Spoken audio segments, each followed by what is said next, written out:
Hi, I'm Victoria Goslin, and I'm a graduate student at University of Maryland University College. I would like to talk to you about how differentiation and personalization lead to engagement in the classroom. As an educator, I know that learning needs to be an active experience. Students need to be involved, they need to be thinking, they need to be engaged with their work. Engaged. You think you've heard that word before? It's talked about a lot. I see it a lot when I use Chromebooks in the classrooms with my students. They just love any chance they can to get on technology, and you can tell they're engaged because they're glued to what they have to do. They're excited. You can see them personalizing like their fonts and things like that. They have different choices. Um, a lot of programs now have them earning points, so that keeps them engaged. But I went to edglossary.org and I got this definition for education and engagement. So, in education, student engagement refers to the degree of attention, curiosity, interest, optimism, and passion that students show when they are learning or being taught, which extends the level of motivation they have to learn and progress in their education. Very much working in the classroom the past few years, students are in control of their education now. The county that I'm working in really promotes, teacher facilitating, centered, student led. Okay. Students need to be engaged. Are you having trouble engaging students? I like how Edutopia's article, How Do We Know When Students Are Engaged, has a solution, and it's simple. If a teacher wants to increase student engagement, then the teacher needs to increase student activity. That's the whole active piece we're talking about. Ask the student to do something with the knowledge and skills they have learned. Times are different, even from when I was in school in K to 12. Like, we're not necessarily needing to discover information. We have information at our fingertips. Google search, Bing search, whatever, not picking favorites. But now it's more about applying and what you can do with that information. How can you tell how engaged your students are? Well, in a face-to-face classroom, it's easy. You have your eyes and you have your ears, and you can see if a student is engaged and working hard and devoting their time to their work, or you can see the opposite, where they're slouched or up and about and around the room. You can hear if they're talking on task, if they're talking off task. You have a lot of cues, and the online classroom lacks many of these cues. It's digital. You're not seeing people's face to face in real time.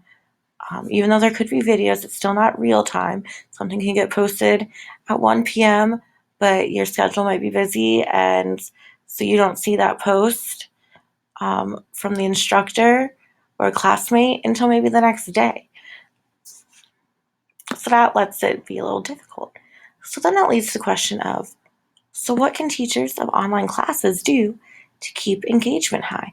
How can you keep your students engaged in an online class? So I thought of two challenges when I thought of that. First would be the challenge of assessing student learning. In a face-to-face classroom, what I do on a daily basis with my third graders is I can walk around the room, I can see how they're working, I can ask them questions, they can ask me questions, I can assess their learning informally. That way, of course, there are tests and assignments where I can assess them formally. But in the face-to-face classrooms, it's active, it's instantaneous. That's missing in an online classroom. Students have a lot of students that do online classes, do it so that it fits into their schedule. I know that's one that's important for me. But that also means I might be accessing information and content, at a different time than my classmates. And we're not on the same room. We're all over the place. So how can the teacher of this online class assess our learning? especially informally. You kind of miss out on that informal piece that you have in face to face classrooms. So, when I was thinking about this challenge, I thought about how you can overcome the challenge by allowing students to display their understanding of information in a variety of ways. So, we see going from left to right a presentation, a video in the middle, and someone working on the computer, like typing up like an essay or something, all the way on the right. And of course, there's 1,000 more different ways with technology that you can produce some kind of product to show off your learning. Obviously, I like to make presentations and turn them into a video.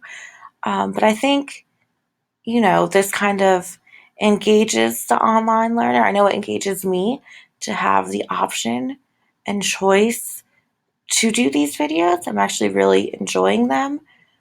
Um, I think a lot more so than having to stress about, putting my paragraphs together. I mean, I can, it's not an issue, but this is definitely more my choice. It's more engaging. It's fun to put these presentations together for me. And so I'm engaged in my content. And then from my display of content, then of course that can get assessed. The second and final challenge I'm actually going to talk about is the relevance of the content for learners. Um, in my personal experience in my classroom, I can get the feel for what that class is like. They're all the same age, they're all from the same neighborhood. Um, Pokemon, of course, has been a big thing. Like they have this like common interest. They're all the same age, same area. A lot of them have similar backgrounds. But with online classrooms, the students' demographics are so different. Geographically, you know, I'm in Anne Arundel County, um, but some of my classmates are in other counties in Maryland. I'm not 100% sure if anyone's out of the state, but I've had classes where they're out of the state or even out of the country. Gender is obviously a mix of girls and boys. Sorry, I have my third grade mind on. Um, Male and female, and ages. It could be someone right out of undergrad getting their graduate degree right away for this class I'm currently taking as my example for demographics. Or it can be someone older that's getting back in to getting their graduate degree. So wide range of ages and different motivation levels. Some people are really well with self-pacing and staying on top of their work, um, and some are not. But it definitely lends to being flexible with people's schedules. But with all those different demographics, it can be difficult to connect all the content and material to fit all the interests of the learners. Um, so that becomes a challenge. You want your content to be relevant because you want your learners to be engaged and care about what they're learning about, and have it mean something to them. When the learning is meaningful, they are more engaged, they are more active in their learning. So, how can we fix this problem? Well, to overcome this challenge, I think would help to provide up to date information for your students in an online class.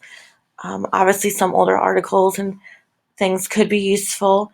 We try to stay up to date and give the students the opportunities to personalize their work with information and topics that are relevant to their lives. So far, my experience has been well at UMBC. For whatever assignment you need to do, you can break it down. Like I'm not forced. I'm an elementary school teacher. I clearly don't need to be talking about high school and college things all the time. If I have an assignment, I'm going to bring it to what I need. And I think that the professors that I've had have really worked with making that a successful part of how they manage their classrooms is by, okay, here's the big main idea, the main concept, but relate it to yourself. And that definitely makes it meaningful, makes me want to do it. And just to wrap up, I have some resources with some of the websites, some that were mentioned, some that I read to help me think. And then we have the image sources. I used Google Explore to help me find these pictures. Hope you enjoyed. Thanks.